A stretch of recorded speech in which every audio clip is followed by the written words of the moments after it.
This is Ernesto Falcone. I'm a candidate for the California State Senate in the East Bay, and you're listening to Firewalls Don't Stop Dragons.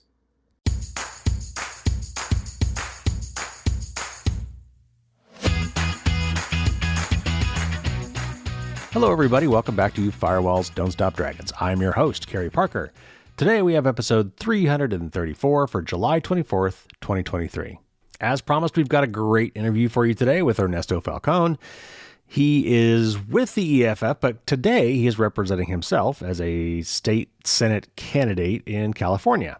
We're going to talk about some policy stuff around privacy mostly, and talk about how the sausage is made in terms of laws and regulations around this stuff and why we don't currently really have good ones, at least at the federal level here in the United States. But California is actually leading the way. We'll hit on some familiar themes, things that I talk about quite often on the show, but I always like to get the opinions of other folks who are actually out there doing work in this area, and in this case, actually driving policy. We'll talk about the Enact Act and some of the proposals for trying to fight CSAM, or child sexual abuse material. We'll talk about big tech and how their lobbying affects our ability to get some of this stuff done. We'll talk about end-to-end encryption and the constant fight for keeping that from getting backdoored. And of course, we'll ask Ernesto a little bit about his campaign and what he's hoping to do for his folks out in California. So Ernesto did want me to make sure that I added this, that all the views and opinions and statements that he expresses today are just Ernesto's as a candidate for office. And even though he does work for the Electronic Frontier Foundation currently, these opinions are not theirs, just his. We do briefly, actually, I think it was me that said it, I throw out the term BIPA, and that is the Biometric Information Privacy Act in Illinois. Now, one quick note before we get to the interview, I have finally officially launched another Dragon Challenge Coin promotion for new patrons. Stay tuned after the interview for all those details. Ernesto actually just joined the 5 Timers Club. If you've ever watched Saturday Night Live, it's a big deal on Saturday Night Live. Ernesto, if I could give you a really cool smoking jacket with the Firewalls Don't Stop Dragons logo on it, I would do it. But anyway, we've had him on several times before, and I'm glad to have him back. So let's get right to the interview with Ernesto Falcone.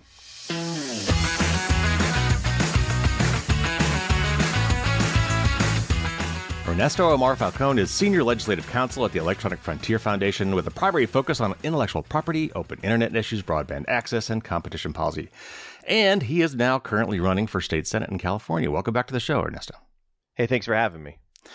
Before we get into the policy stuff, tell me what seat are you running for and what drove you to run for office? Maybe what are some of your top policy positions that my audience might be interested in? Yeah, certainly. So I've worked in the legislative space, both in federally and the state, for almost about 20 years now. And the thing with California and our state legislature is that we have what are called term limits. They're 12 years, and they just started kicking in. About a third of the legislature termed out last session in 2022, and the next third is terming out next year. And so whenever it's an open seat, and if you're a first-time candidate or someone who's interested in running for office, that's the best time to try, simply because there's no incumbent. Mm-hmm. I've always wanted to take the work I do in public interest and advocacy and kind of return to public service and do that from a role of an elected office. I have found gratifying the work of serving others, of helping others, and I'm just interested in kind of taking that to the next stage and representing my community directly. I think I could do a good job of it. I think I have an enormous amount of background in legislative coalition building, moving laws, stopping bad laws. Mm-hmm. So I think there's a lot of big challenges we face in the area. So this is the East Bay. So that's Oakland, Berkeley, El Cerrito, which is my town, Richmond. Those are kind of the main 4, but there's several towns along the water of east of San Francisco. The number is Senate District 7. It used to be 9. A lot of people get this confused because even if you search on Google, you'll find the wrong number because the state has done a bad job of updating those numbers. But it is Senate District 7 East Bay. And it is currently occupied by State Senator Nancy Skinner, who's done some phenomenal work on criminal justice. Was a big supporter of net neutrality, big supporter of privacy. and currently is our chair of our budget committee, which handles kind of the big decisions about how we spend funding, and has been a good defender of the $7 billion broadband infrastructure fund that I got to work on and pass with a coalition in California, because now we're facing a deficit and there's a lot of pressure on cuts. And, I'm counting on, I can have strong reliance on my state senator, on her last term to defend those programs, because, ending the digital divide is a huge issue, and it's an important one. So she leaves in 2024, and that opens the seat. There are, several candidates in it. And, for me, it is a matter of, the four issues, I think the four big umbrella issues out there. It's too expensive to live here right now. The cost of living in the Bay Area is the highest in the entire country. And that isn't because the Bay Area is unique. It's because we have really bad policies on building homes and construction. So on average, it takes several years to build a house in this area. The national average is 12 months. We need to get to the national average because we are just not growing fast enough for the population that lives here. And so if you're a low-income person, a middle-income person, you're commuting 90 minutes to work, maybe 2 hours at this point, because housing's too expensive in the Bay Area of San Francisco, even on the South, East, and North Bay, and you're just being pushed further and further out. So it's a huge loss of quality of life, enormous pressure on incomes. 80% of us don't even have access to affordable housing anymore at this point. That's a statistic from the Federal Reserve. And it's if we want California to be a place where anyone can live regardless to income level, we have to fix that. So that's the biggest issue for me. Wow. I would say the other issues are our public education system is struggling. Students are behind by a number of 1 or 2 years now because of the pandemic and the length of school closures California underwent. We kept our doors closed longer than most other states, I think the longest of any state, and that was a mistake, because now the kids who are trying to catch up, particularly low-income kids, the reading proficiency levels are way at the bottom. Oakland, for example, reading proficiency, math proficiency is about 2 out of 10 kids right now. So serious state of emergency on public education. I think the state government has to do a whole lot more to help families. And this is an emotionally motivating issue for me. My son, didn't get kindergarten because the school was closed for the whole year, and I had to teach him how to read myself. And so going through the experience of privately tutoring him, getting him caught up, he's in great shape. But then I look at that and I go, well, I'm a public interest lawyer. I've got flexible hours. I've got capacity to do this. What is a person who has to, drive that 90-minute, 2-hour commute, who has to work in person because their job requires them to be there physically? They are in serious trouble without more help. And so that's the population of parents that I care an enormous amount for their future and for their kids' future. And so on public education, I really want to, leverage some of the stuff we did on broadband. We can give people, give kids, if you go to public school in California, there's no reason we can't just give you a free computer and give you free internet at home and really give you access to a whole host of free services to help parents catch kids up, provide free tutoring, remotely. There's more we can do. We haven't really put the focus on it yet. And then on other issues, and issues I think near and dear to the audience here, consumer privacy and kind of the future of consumer rights. I think we are the center of the tech world, right? This is the Bay Area, Silicon Valley, and folks who work in San Francisco, folks who work in tech live in the East Bay. And what we do shapes the world of technology and what you do. Artificial intelligence now is like the next horizon on things to care about. And I think there is a lot of good we can do with technology so long as we have the right framework and guardrails and protections for users. I subscribe to the belief that consumer rights and empowerment are not mutually exclusive with innovation. And I think a lot of policymaking and legislators, unfortunately, are exploiting the fear of tech, exploiting it for their own political gain. I think there are legitimate concerns, particularly on privacy, that exist, but then why isn't, and we should talk to this, but well, why aren't we passing laws in to fix that? Well, that's because the point is not to pass the laws, the point is to fundraise and to grandstand and not solve these issues in perpetuity. And so I think that is unfortunate. That's not the way I want to be in terms of a legislative office. I want to really tackle these issues right away if we're selected by the people of the East Bay. And then climate change. I think climate change affects all of us, and I articulate we as the East Bay can address and do our part to fight climate change really in the way we commute and the traffic jams that we deal with in this area. You'll never build enough roads to move people efficiently. We have to actually rethink how we do work, rethink how we move ourselves for conducting business and recreation, and essentially I would say deprioritize the highway, which is like our main artery into the Bay Area and out, and start thinking of alternative ways we can promote economic productivity, recreation, or ability to just live our lives without creating such a large imprint on our globe.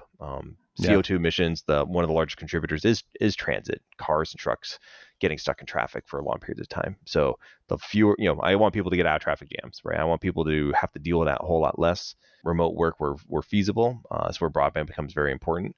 And I want employers who to be rewarded for reducing the number of times they have to make people drive into work, if feasible. Well, California has been a leader among U.S. states and even ahead of the federal government, on privacy and personal data regulations, as well as, consumer and environmental stuff. I'm curious if you have a theory as to why that might be, but also I'd like to dig into a couple particular ones, like the CCPA, the California Consumer Privacy Act, and the CPRA, the California Privacy Rights Act, that were pretty impactful. So I'd be curious, maybe give us a quick overview for those. And they've been around for about 3 years now. I'm curious as to whether you think that they have lived up to expectations. Yeah, there's more to be done. And I think you have to be very careful about what we do here, because the industry is structured in a way that has relied on the non-existence of privacy regulation, but that can't persist. I mean, that has to change. 90% of people, there's a Pew study that shows, almost all of us feel we have no control over our information when we use the internet or use technology, and that actually has a very I think a lot of people who are in the business of data invasive practices are not realizing how much that is kind of polluting the ecosystem. There is a good study by the Department of Commerce that showed that when people don't trust the internet, right, or don't trust the technology, they use it less. And so all these benefits and these tend to be marginal communities. So your elderly, your people of limited income, who don't have regular access to technology and are not convinced that they need to because of all the things they're scared about in terms of once they use it. So we are actually making it worse off for ubiquitous usage of the advancement technology if we make it seem that it's just a giant data harvesting practice. So I think my campaign's philosophy is giving people power. It's actually like kind of the slogan of I'm running to give people power over all these things, cost of living, what we can do about climate, our education, and in this instance for technology, I want people to feel that they are in control of the technology, that they're the recipients of the benefits of innovation, and not that they are the product, which is an often a feeling that most people have. Yeah. So CCPA and CPRA have done enormous foundational work. However, I think the fundamental, do you as an individual feel like you have the power over your personal information to decide what happens with it? At this point, I think the answer is no. And I think there is more that could be done. So for example, in Illinois, there is a law there that requires you to have permission before you scan biometric information, your irises, BIPA. fingerprints. Yep, that's right. And and California does not have that law, and so it isn't like what I'm suggesting is some radical rethinking of privacy. This law already exists. It's just the people of Illinois have the right and the people of California don't. And so I think just expanding that, it has direct implications on what happens federally down the line, but it is the right. I think it's the right structure where you as the user have the control over what happens with information, rather than you're just trying to figure out what the heck is happening in the world for you. Yeah. I just actually recently saw an article about how people who have given blood samples as part of a police process or something, those samples were being held for years and used in investigations to get DNA samples years later. There's a lot. Yes. That's exactly the problem. It's the aftermarket uses, the secondary uses that you never signed up for. That is the source of the lack of feeling of control. And the power I want to give people is what you signed up for when you agreed to the thing you did, right, with the product or the device or the technology company you're signing up with a service. That's all they're allowed to do with it. If they want to do something else, they have to come back to you. And I think it is just not a radical notion. We do that for lots of other forms of privacy. We just haven't done it for personal information in the way that exists today. The Europeans already do this now. Yeah. So it isn't like we're changing the landscape. We're just making sure, Californians and to be frank, whatever happens in California affects the remaining 49 states eventually, because the size of the economy of California tends to require companies to adhere to the California standard simply because it's just more efficient. There's no reason to not adopt the fourth largest economy rules as your blanket rules and then take care of everything for you, rather than try to distinguish Illinois and Hawaii and Texas from California at the end of the day.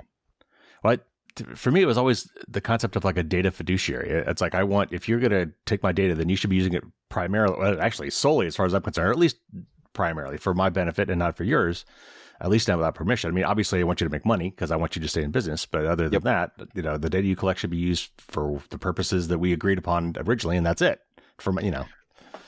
Well, and this is where artificial intelligence and kind of understanding it as a tool to empower individuals is very valuable. I think we're seeing a lot of like, is it going to be C-3PO or the Terminator future, right? Like, and I don't think it's that real. I don't think that's really a correct argument or a correct way to think about the future here. It is, these are tools that enhance us to do things that we couldn't do, simply through our own effort. And I think a data fiduciary and artificial intelligence kind of serving as your agent to protect your information, to kind of set the rules of agreements with thousands of different internet companies and things you do online.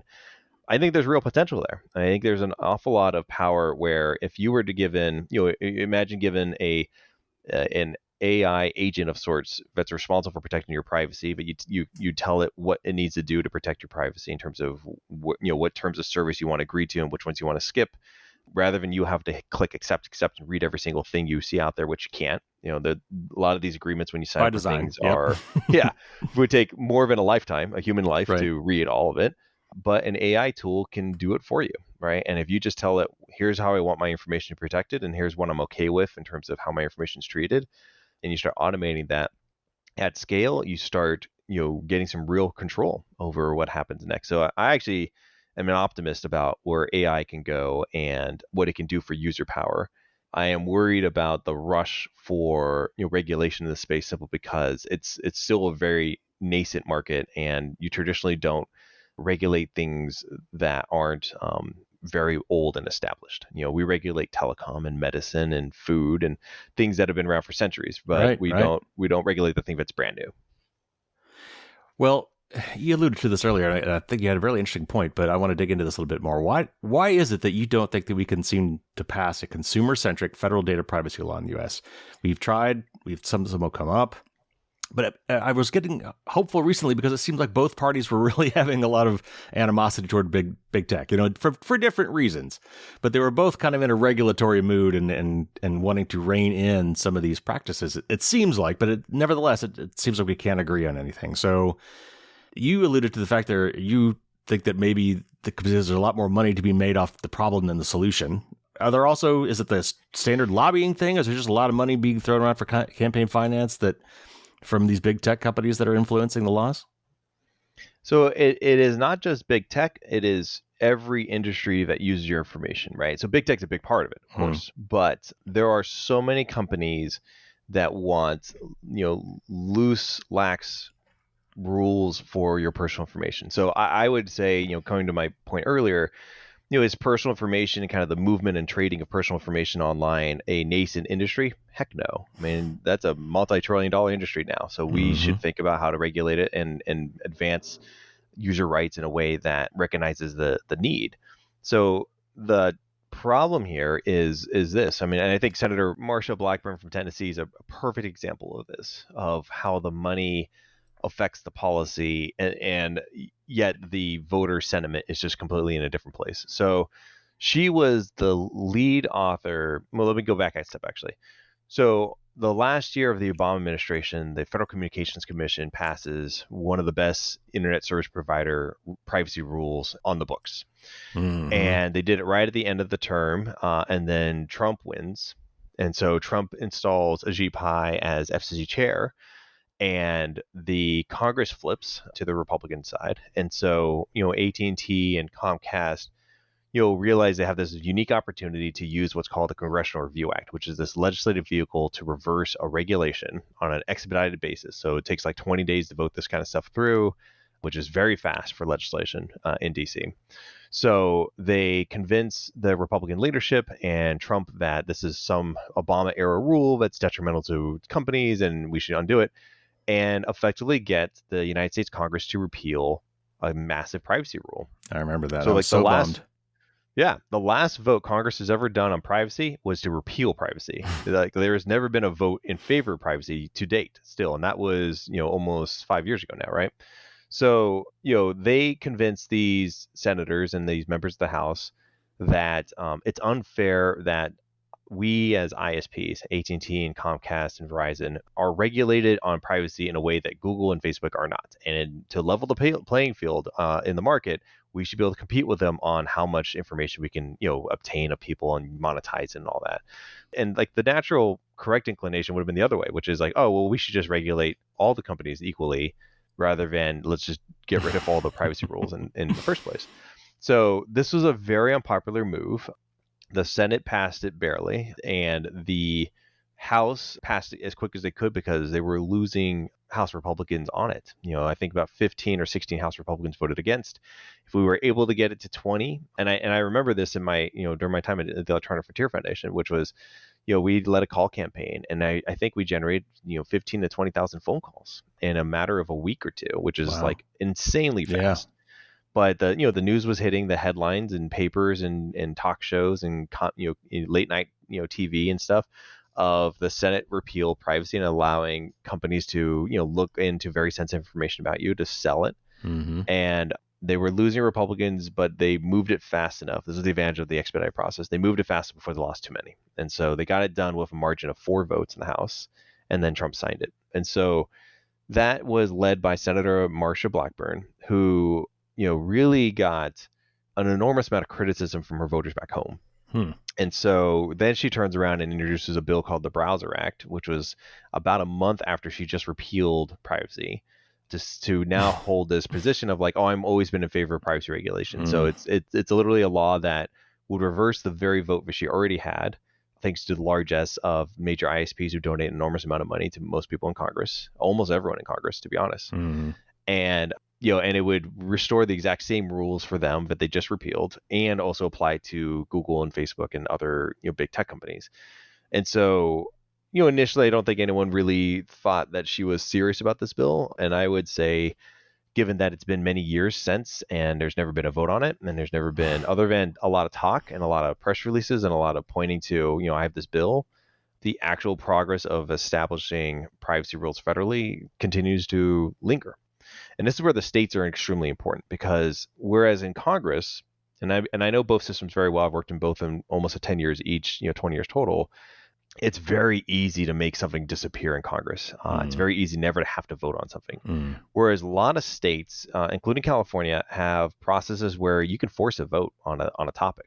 So, you basically have to show your cards. If you're a legislator and you're saying, oh yeah, I'm totally in favor of privacy, it's like, oh, well, I have a privacy bill, let's vote on it. It's very hard in California to just never take that vote. You have to take at least some votes on the front end. There are some methods in Sacramento that bills get buried, and this is normally there's basically a series of votes that have to happen, and it's usually like the third to last vote, then suddenly there's a process where before it gets to the floor, it can just disappear and run out the clock.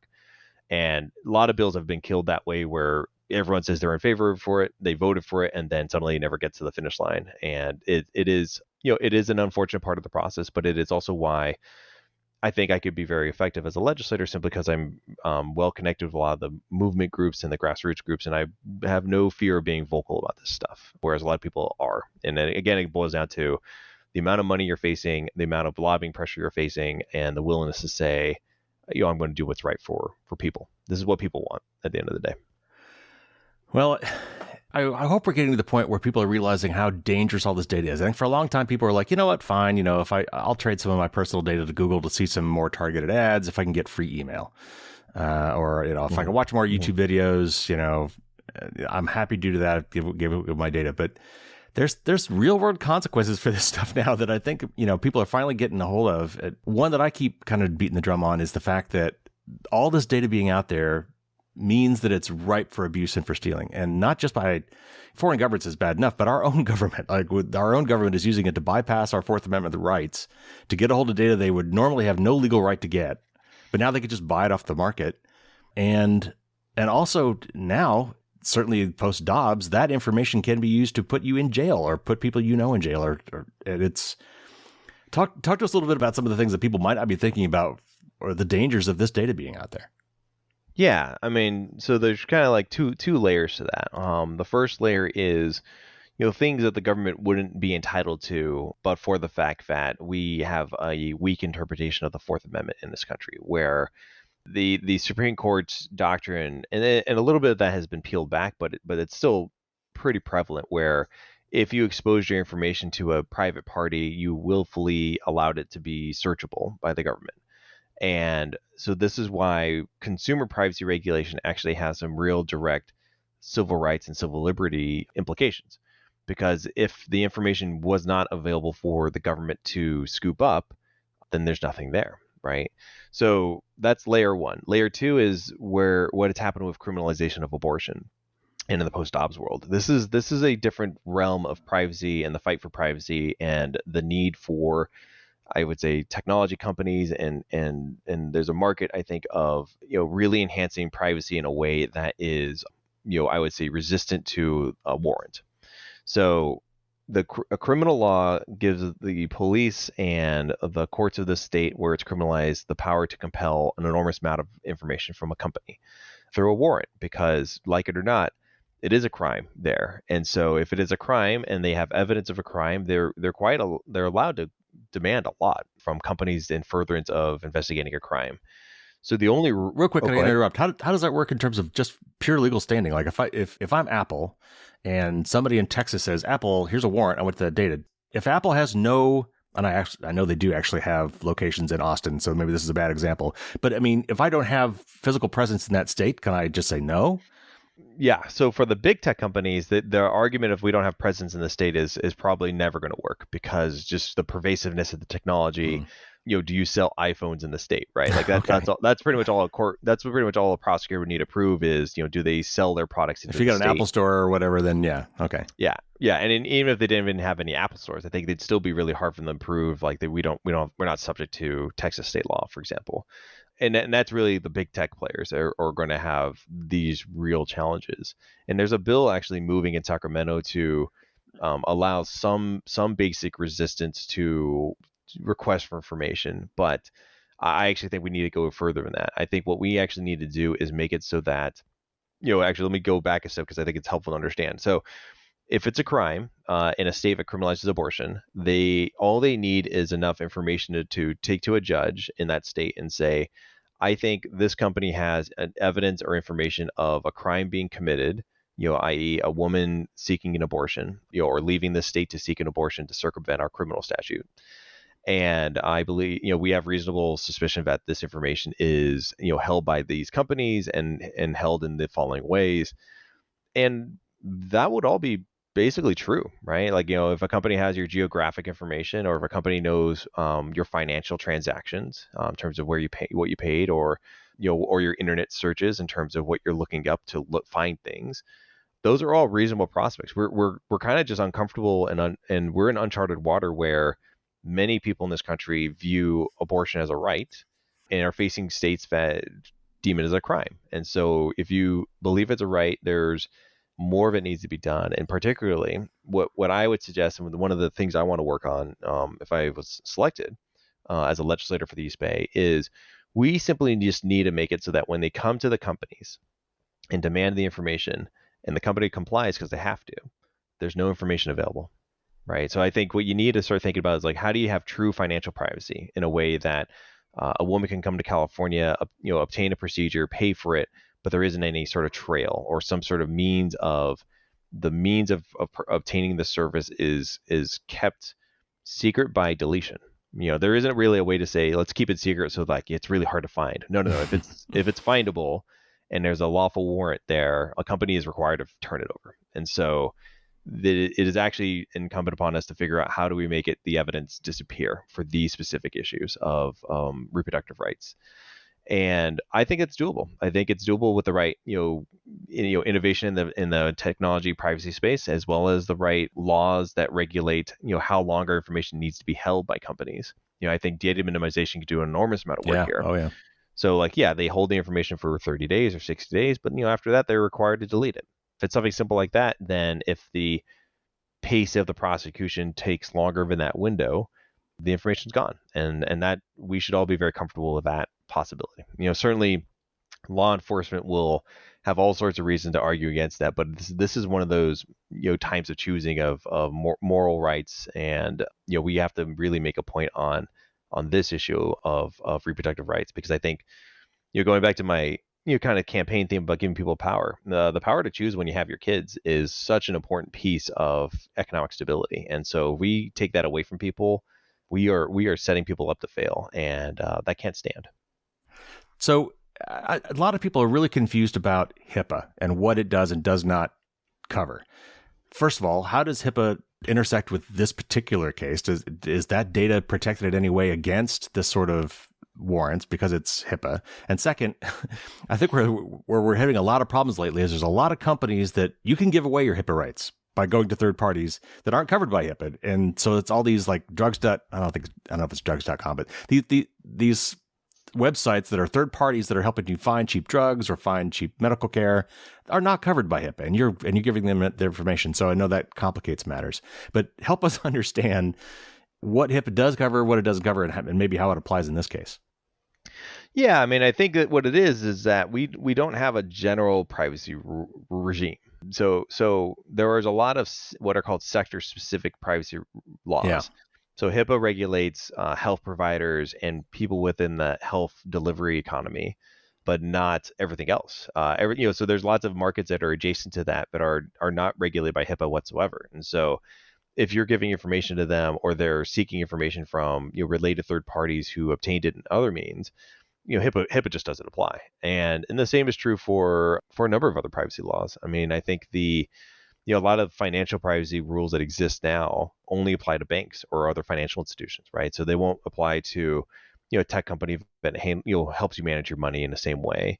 And I think that's why we have to kind of think more generalized in terms of how we establish privacy, simply because the world is a lot of silos, and those silos create loopholes.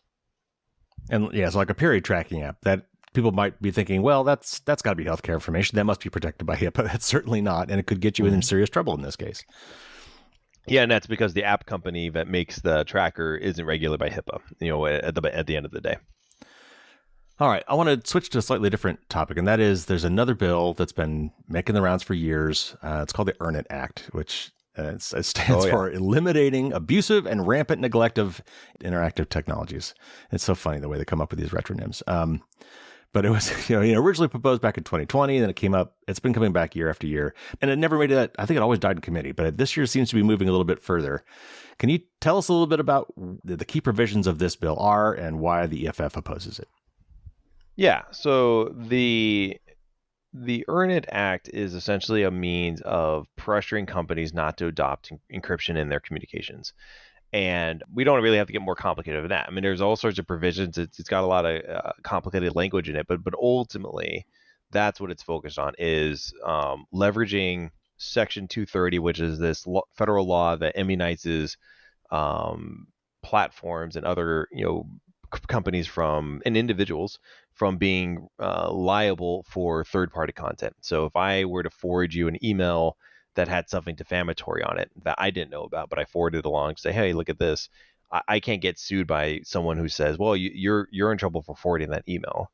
Similarly, Facebook or Reddit don't get in trouble for what their users do with those tools. And what the senators who continue to introduce Earn It are doing are saying, you lose these protections if you don't ensure law enforcement has means of accessing every communications that happens over your platforms, i.e. meaning don't encrypt your stuff that makes it so you yourself as a company don't know what's happening over your platforms, which is, going back to what we were talking about earlier, if we want a world where the government can't use the tech industry as a repository of all things we do on the internet, having encrypted communications is essentially getting us there. Because the companies are trying to adopt encryption, system wide. It's actually in their it's what they want to do, and so they don't actually want to know everything that happens when we use their technology. They just they're satisfied with knowing enough for purposes of marketing and advertising and things like that. And the problem here has always been the FBI and certain law enforcement groups who believe that they are entitled to know everything and anything we do, even though that is not the world that existed pre-internet. That is not the world that existed when the Fourth Amendment was originally written or anything.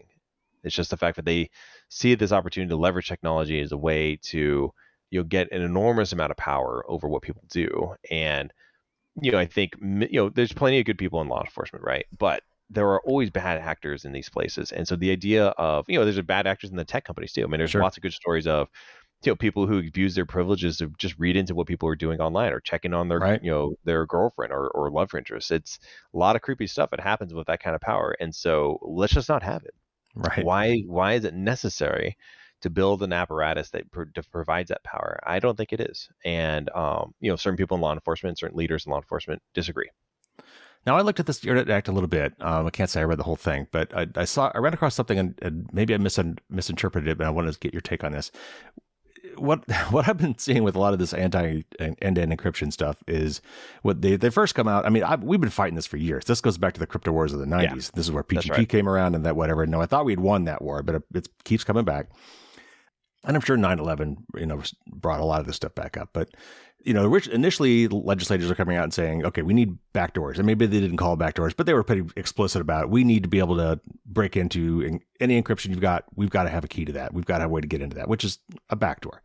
And then everybody pushed back and said, no, you can't have backdoors. You can't do that. So it seems like what they're doing now is they're saying that they need to get it without saying backdoor, but basically what it means is it's still a backdoor. And the provision I saw in this that made me wonder is they're going to create this bill, if enacted, creates a best practices thing. And then now they can feel free to update this best practice without creating a new law anytime they want. And that just seems like a blank check. Did I read that right? You read it exactly right. The idea of a best, if law enforcement as part of the regulatory structure of EarnIt get to decide what's the best practice. I mean, none of us should be surprised when that best practice is essentially, what's the easiest way for us to access and tap in.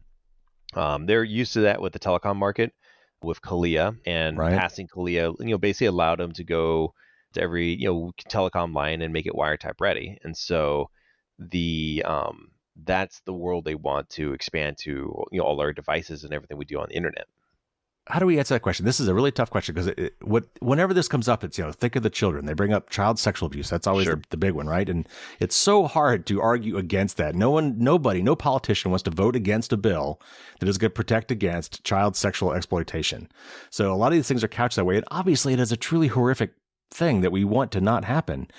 And yet, how do you, you're a politician.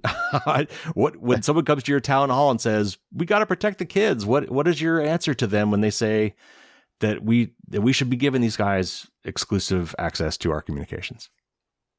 Certainly. Yeah. It's funny to be called a politician because let me get elected first. And I think it'll be fair to call me that. I'm just a person who's trying to help people here. I think I've got kids. I've got 2 kids are 8 and 6, and I get the sensitivities.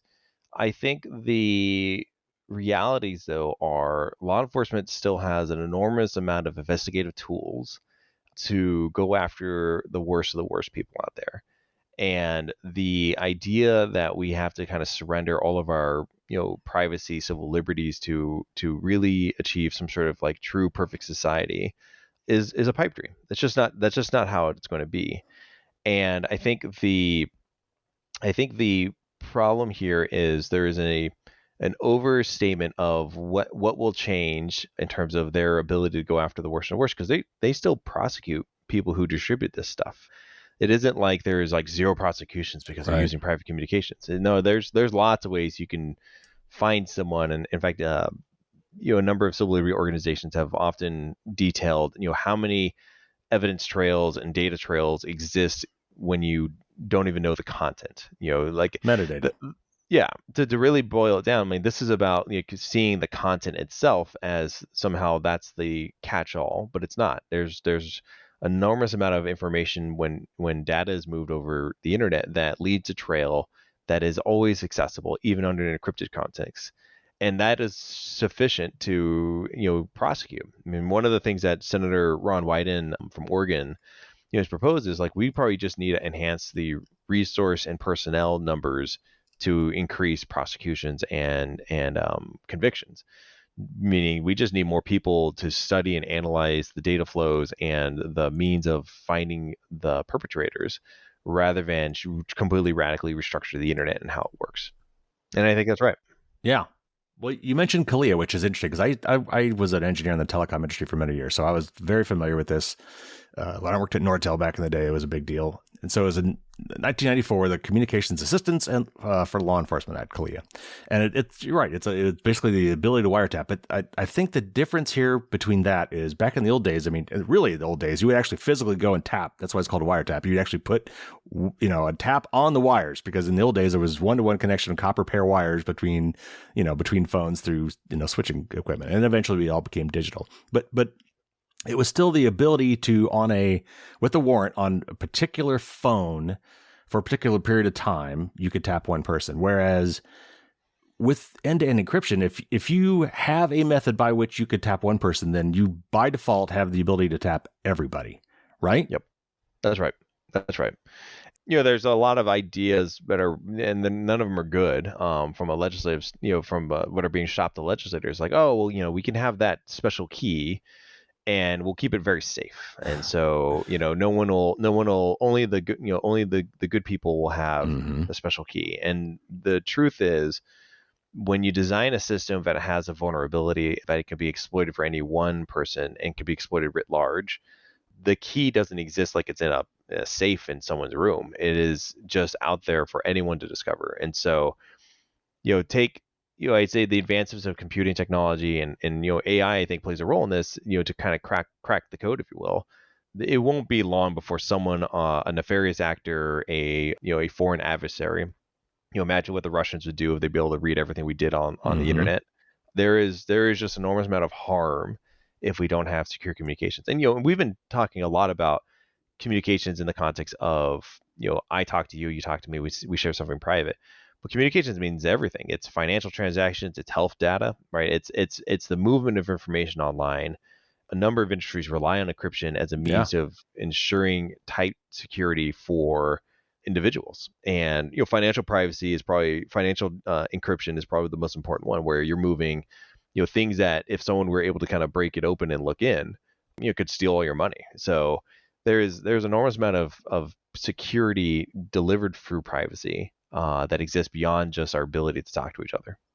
Well, and we think about, you even mentioned the Russians or whatever breaking in and getting this master key and then all of a sudden subverting our communications, but they have law enforcement too, right? And so we operate in those countries, making this available to our government where we think, and we say that the quote unquote good guys, that now means that China, Russia, North Korea, Afghanistan, Iran, these other countries that might want to peer into their private communications of their citizens can now go to Apple and say, well, we know you can do it because you did it for your government. Do it for us.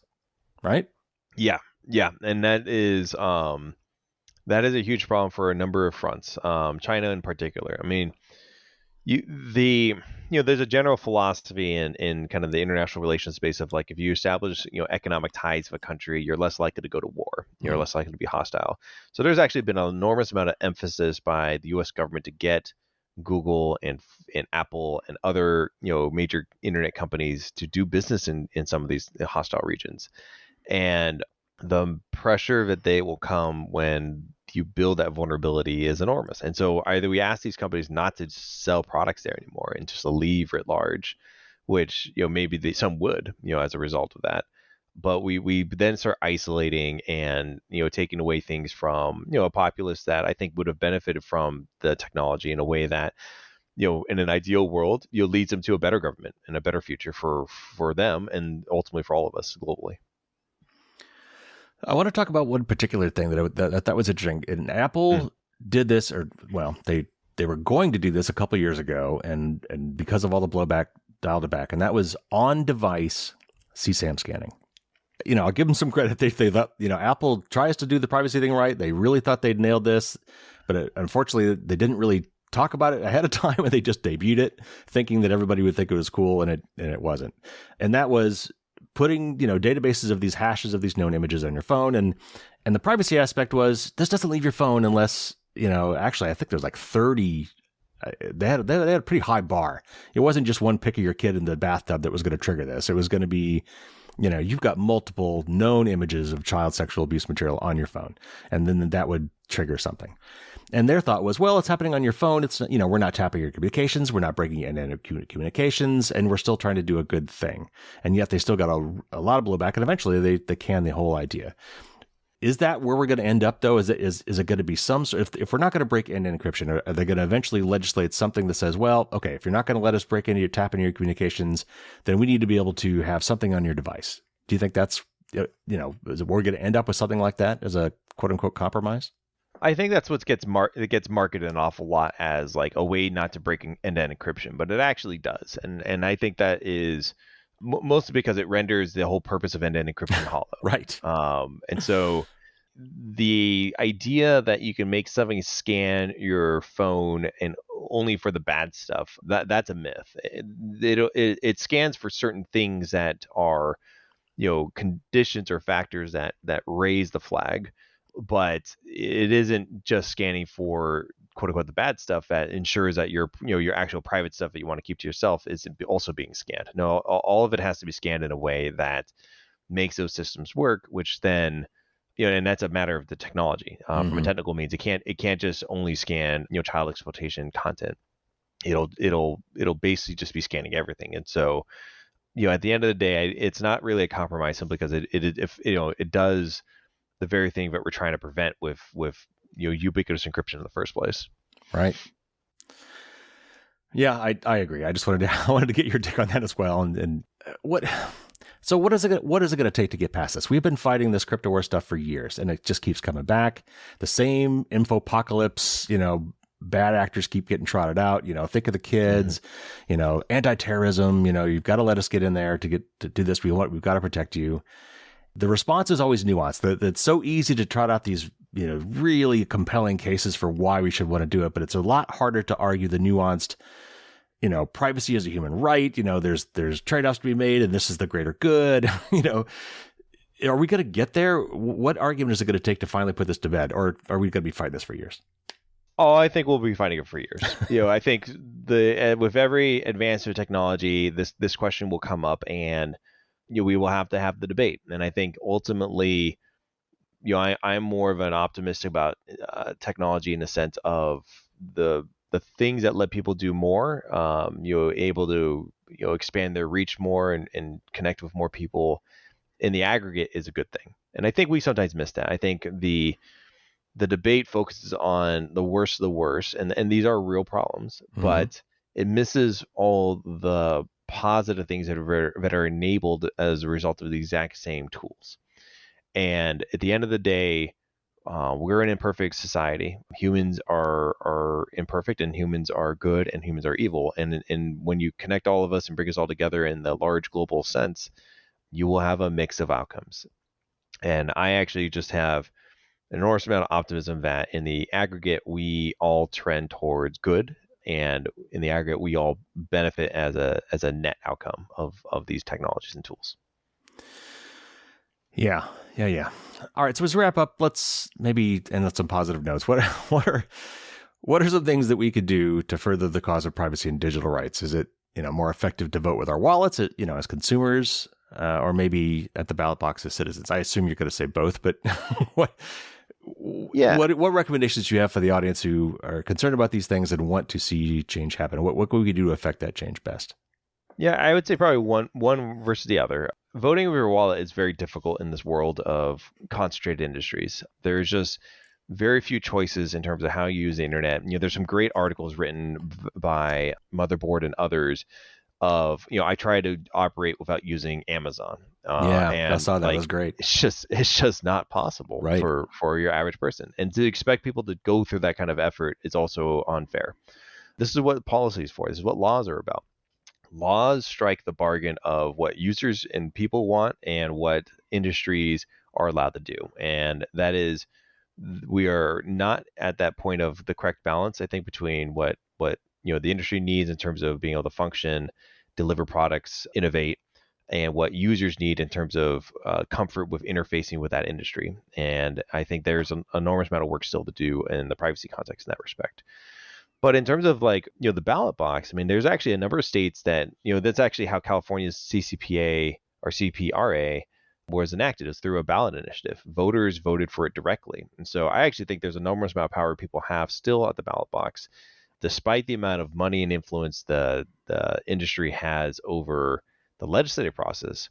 They don't control you, as the individual. And so the more states that kind of invoke their right to privacy through direct voting, having people directly be able to make those decisions themselves to circumvent the process that is logjam at the legislative space, the better. And I think that it is proven to be successful. I think when you ask people, do they want more privacy or less, they always vote more. And I think from a policymaking standpoint, I think what's really important from that perspective is to make sure we balance out the interest right in favor of the consumer, but not to such a point where we make it so the market can't function, right? I mean, there is always a little bit of a balance there, but we're just so out of whack. I think we're a long ways before we have to recalibrate that in terms of being careful there. So yeah, I think how people treat these issues and how they look at their legislators and hold them to account for saying they're for privacy but never actually doing anything about it, which has been a consistent story in California. Our privacy laws have not come from legislators passing things; it's come from the voters themselves passing initiatives. The better. And so, just I think it's about being active and involved. Well, to me, I think one of the obvious wins, one of the obvious compromises that combine both of these things, actually, regulations that allow the market to function better, is laws around transparency. I think that's a great compromise because a lot of folks hate regulations because they say it puts the thumb on the scales and it really screws up businesses and makes them jump through too many hoops. But there's no transparency around privacy or security for that matter in a lot of products that we buy today, and it's impossible for a consumer to compare products A and B on any kind of a regular apples to apples scale to know, well, this one's better than this one, so I'm going to buy this one, not this one. So that is where legislation could come in to say, you've got to publish this. I mean, we did it with Energy Star, right? Right. Back when the appliances, which ones conserve energy better, or crash testing cars, which ones are safer. And we did force these guys to do, well, we did put seatbelts in cars, but a lot of this was about show the consumer which ones are better in a way that they can understand, in a way that allows comparisons to be made, and then let the market work. Do you agree? I agree. I actually think the market is responding to privacy in a lot of ways. And this is where kind of the concentration issue comes up. If there's an inability to be competitive in the market, then even if you're trying to do the best thing for people, the largest incumbent players will have means of shaping the market that are disadvantageous to you. Mm-hmm. So I'll give an example of this one company. There's a company called Telematics that does apps for drivers and insurance, and in that process, these folks are interested in obtaining information about your driving habit simply to set an insurance rate. That's all they want to do, and it's actually very beneficial to the industry to have that data. Sure. Yeah. And they're not interested in reselling it or anything. And so they are actively pursuing privacy regs and privacy rules to establish confidence in their product. And I think recognizing that by being privacy first, that's a selling point, so that people will be willing to adopt your product because of what it's doing. So I do think there is a shift in. There are, I think, two kinds of industries in this space. There are ones that are trying to build by privacy by design, marketing privacy as their purpose, And then there's ones who are trying to figure out how to gobble up as much information as they can to squeeze out a few pennies on, various monetization schemes. And we will be a better world if we have more of the first and less of the second, in that respect. One more big question that we could probably talk a whole hour about, but it made me think about something you were saying is you're kind of alluding to maybe companies have gotten too big, that they're almost, I hear antitrust, and antitrust in this company used to be a big thing. And, back in the 20s and, the ages when we first kind of cracked down on this. But somewhere along the line, I think it was in the 80s under Reagan, we kind of changed the definition of what antitrust meant, and it had to be like a direct financial harm to the consumer. And that, with a lot of free services that are collecting your data instead of money, that seems to have allowed what seems to be a lot of consolidation and a lot of big companies gobbling up their competitors and not leaving us a lot of choices. What's your take on that? Yeah, the severe weakness in antitrust law is this concept that what are called vertically integrated companies. So companies that, when you look at a market, you have distribution and supply and and retailers and kind of all the different pieces of moving a product from the creation of it to moving it to market to delivering it to people. And the courts have generally favored an integration between all those steps in the chain, which they call vertical, as a good thing, as it makes it more efficient. If it's one company doing all those things, that costs less money rather than lots of different companies doing it. And so the internet companies, take Google, for example, they're very vertically integrated, right? Search and video and email and all these different types of services that don't necessarily directly compete with one another and all kind of augment one another. And so the courts have favored that. And that's the problem. The favoritism of vertical integration has allowed, that's what allows AT&T to buy Discovery and Time Warner. Mm-hmm. I'm sorry, Time Warner. Discovery bought Time Warner later from AT&T. But it allowed Comcast to buy NBCU. It's allowed the consolidation of tech in a way that gives us behemoths that are too persuasive over the market in a way that if I was trying to start a new product and find investors, they're hesitant to do anything that may disrupt or challenge the biggest player simply because, and this is documented by the House Judiciary Committee, in terms of the antitrust implications. The largest companies will just replicate or duplicate what you're doing as a means to drive you out of the market if you don't sell yourself to them when they want to buy you. And so every small business and entrepreneur and innovator out there who comes up with a cool idea is not able to really make money from it unless they pre-design themselves to be sold or gobbled up by the behemoth. And that's really where we're at. And so reshaping mergers and acquisitions, this is all on the federal side, but changing how mergers and acquisitions happen to promote competition is essential. And in fact, that was one of the bills that EFF endorsed and tried to move through the congressional system. And we moved out of the House Judiciary Committee, but we were never able to get it to a floor vote in the House. And we also moved similar legislation in the Senate side, but similarly, we're never able to get it to the finish line. There's just an enormous amount of friction and resistance to these big changes, and for good reason, right? These are big ideas and big changes to very major economies, but it's necessary. If we want to get back, I want to get us back to a world where the garage startup is the norm.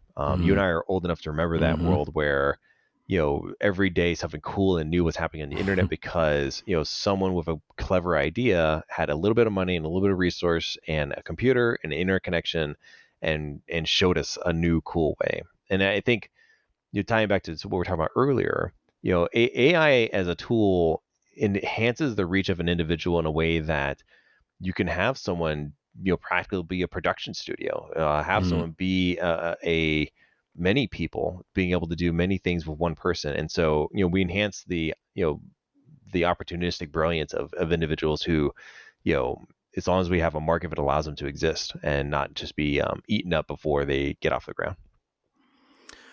All right, Ernesto, we could talk for hours and hours, but we've talked long enough. So wrapping up real quick, so what is next for you? What's going on with your campaign? If people want to support you or the issues that you're championing, even if they're not in your district, what do you recommend they do? Yeah, so just ernestofalcone.com is my campaign website. If you're in district, just shoot me an email. Ernesto@ernestofalcone.com. That is actually directly to me. And let's grab coffee or chat on phone or video or whatever works for you, because it's not that big of a district. It's fairly large from one perspective, but it only takes me, give or take 20 to 25 minutes to drive in any direction to the edges of it. So we're all a pretty close community, and I see myself and I see my campaign really about connecting with people and relying on the message of the purpose I'm running is to give them power, and if that's what they want, I'm their person, and I'm happy to talk to people directly and spend time with them to talk through these things, because at the end of the day, that's the only way I'm going to win. I only win if I get people to engage, and I'm not a democratic machine person. I'm not part of the inside, if you will. Even though I've worked in this space for a long time, I am running this from a very much of a grassroots focus on the individual, focus on the people of the district, to meet their needs where they're at, and offer myself as a choice amongst many. So yeah, ernestofalcone.com is the website. You can sign up there, or you can just shoot me an email directly at ernesto@ernestofalcone.com. Fantastic.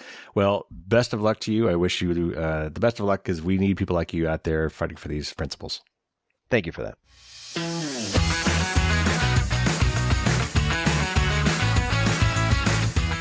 Really glad we got Ernesto back on the show. He's a really great guy. I always love talking to Ernesto, and I'm really glad he's running for office.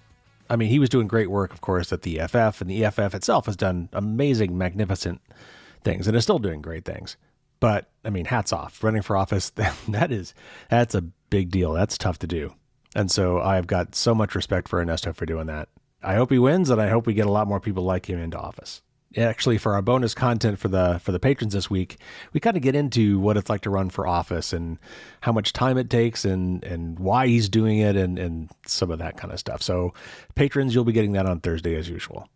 If you want to find out more about Ernesto's campaign, whether you're actually in his region or not, just go to Ernesto's campaign website at ernestofalcone.com. And of course, there is a link in the show notes. If you want to hear some of our previous interviews, just go to the podcast website, which you can get to from firewallsdon'tstopdragons.com, and just search on Ernesto or Falcone, and you will find them. Also, I'd like to recommend that you think about at least setting up a personal appointment, like an in-person appointment with your local congressperson. And doesn't have to be your federal congressperson, can also be your representative in the state. There's a lot of reason to talk to your local representatives as well. They actually have a direct impact on you, maybe more so than your federal representatives. That's what they're there for. I mean, literally, that is what they're there for. They're there to represent and listen to you, the constituent. Find an issue that you're particularly passionate about and, have a little short talk with them about why you think it's important and what you would like them to do. And they will probably give you some perspective on what's going on in Congress around that issue. And, maybe there isn't anything. Maybe you're bringing up something new. I've actually done this myself. It's been some time. I actually need to do it again. But I think it's important to, humanize these people, understand that they're people just like you, and their job is to listen to you and try to reflect in the legislation that they either vote for or vote against, represent your interests when it comes to government matters. All right, real quick before we go, let me tell you about the Dragon Challenge coin promotion. Again, these are really cool coins, actually. I've had a lot of people that collect challenge coins who have told me that my coin is one of the better ones they've seen. It's really quite hefty. It's about 2 ounces, and it looks just super cool. It is also a D20 die. It's got random numbers along the edge. It's got a little nub on the back. If you set it on a flat surface and spin it, it works like a top. And when you stop it with your finger, the number next to your finger is effectively your die roll. And I created a whole website, d20key.com, that allows you to create secure passphrases using D20 dice. These are the kind of dice that you typically use in Dungeons and Dragons, as you might have guessed. But you can also use the coin this way as well. So it all kind of fits together nicely. So I give these out to people who I felt have done something significant in the way of helping others to improve their security and privacy. But every once in a long while, it turns out, I also make them available to new patrons who, by doing this, are helping me to help other people. So this promotion will run through the end of August. like midnight Eastern time on the last day of August. So you got plenty of time, though that time will go quickly, so don't wait too long. And I've got 100 of these things. I've minted 100 of these coins. There are only 100 in existence. Now, these are the 2.0 coins. I also had 100 of the 1.0 version of the coins. I've actually still got a few of those left. I haven't decided what to do with those yet. But for anybody who becomes a new patron between now and the end of August at the Castle Guard level or higher, will qualify to get one of these Dragon Challenge coins and also get a bit of a swag pack. So for the folks at the Castle Guard or the Knight Errant level, you guys will get the swag pack with the coin in a color of your choice, either gold, silver, or copper, and a couple really cool Firewalls Don't Stop Dragon stickers.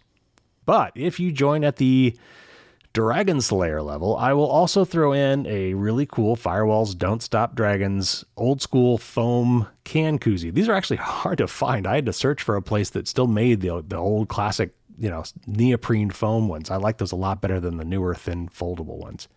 So you will get a really cool Firewalls Don't Stop Dragons foam koozie and also a custom designed 3D printed castle stand for your coin. Now there's one caveat to this, and that is that international shipping is just ridiculous. So I will not be able to ship swag packs to anybody outside the US unless you're at Dragon Slayer level. If you sign up for Dragon Slayer level, I will do my best to make it happen. So sorry about that. It's just, I've tried in the past, and shipping internationally is just really expensive for one thing. And it's also very painful. Every country's got different rules in terms of customs forms and stuff. And a lot of countries, like in the EU, will charge taxes to the people who get that stuff. So not only is it kind of painful that way, but they actually still end up having to pay money when they get it. It's just ugly. But nevertheless, if you do sign up at Dragon Slayer level, I'll figure out a way to make it happen. But there is one other option, and that is if you are going to be in Las Vegas, Nevada, this August, like between August 6th and 12th or so, when I'll be there for Hacker Summer Camp. If you'll be there, then, it's possible. I can't guarantee this, but it's possible we might actually be able to meet in person. I can deliver it to you in person. And then you could actually present your coin for a free drink on me right there on the spot. So obviously, if you go to firewallsdon'tstopdragons.com, you'll get all the information there. There's an article there you can read. Or if you can remember this, go to fdsd.me/promo823, as in August of 2023. Promo 823. All right, I've got some great interviews coming up. I've just recorded 2 interviews last week, one about artificial intelligence and one about data brokers. Those will be coming up soon. Also, I've got in the works a really cool hacker-themed interview coming up right around DEF CON. So great stuff. If you have not subscribed, go ahead and do it now. That way you won't miss any of that. Lots of great interviews coming down the pike, as always. Thanks for tuning in, everybody. Stay safe out there. And until next week, as always, don't get caught with your drawbridge down.